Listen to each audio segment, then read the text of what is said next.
നിങ്ങളുടെ ഇഷ്ട പരമ്പരകൾ എക്സ്ക്ലൂസീവായി സൺ നെക്സ്റ്റ് ആപ്പിലൂടെ തികച്ചും ഫ്രീ ആയി ഇപ്പോഴേ ആപ്പ് ഡൗൺലോഡ് ചെയ്യൂ. ആ സാറിനെ ഹെൽപ്പ് ചെയ്യാൻ വന്നതാ. സാറിന്റെ ബിസിനസ് ഒക്കെ പൊളിഞ്ഞു. ഇപ്പൊ രണ്ടാൾക്ക് ഇതാണോ ജോലി?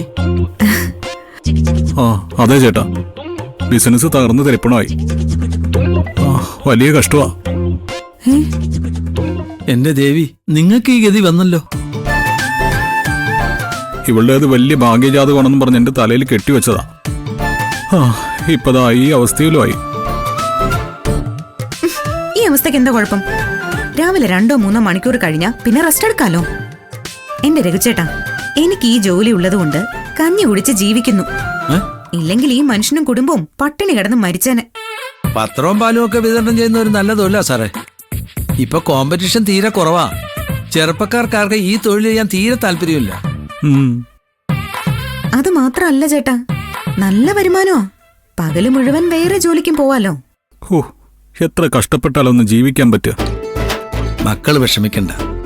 തെക്കേക്കരയിലെ ലാസറിന്റെ പത്ര ഏജൻസി ആർക്കെങ്കിലും കൊടുക്കണമെന്ന് ഇന്നലെയും കൂടെ എന്നോട് പറഞ്ഞു. സാറിന് താല്പര്യമുണ്ടോ? ഉണ്ട് ചേട്ടാ. കുറെ വീടുകളിൽ കൂടി ന്യൂസ് പേപ്പർ ഇട്ടാ കുറച്ചുകൂടി അന്തസ്സായിട്ട് കുടുംബം നടത്താലോ. ആ ഏജൻസി ശരിയാക്കി തന്നാ ഞാൻ ചേട്ടന് കമ്മീഷൻ തരാം. എനിക്ക് കമ്മീഷനൊന്നും വേണ്ട സാറേ. നിധി എന്റെ മകളെ പോലെയാ. വിവാഹത്തോടെ എവള് രക്ഷപ്പെട്ടു എന്നാ ഞാൻ കരുതി. പക്ഷേ ഈ അവസ്ഥ കണ്ട് ഞാൻ ഞെട്ടിപ്പോയി.